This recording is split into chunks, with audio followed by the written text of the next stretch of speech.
Nasa Pinas lang dati, chill sa kanto at sari-sari. Ngayon nasa Canada, lamig parang ice candy. Jacket na makapal, parang siopaw sa laki. Pero ang baon lang namin, tsinelas at self-confidence, beshi eh. Nag-google ng how to survive snow, pero selfie muna bago matuto.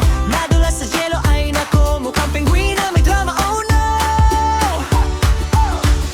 Oh, sa amin kung kami nagkita-kita, narinig pero tawanan sobra. From jeep to snow, ibang eksena, pero barkada pa rin, walang iwanan, siyempre naman. Nag-try mag-snow angel, naging snow lumpia. Si Neil sumubsob, akala mo may eksena sa teleserye.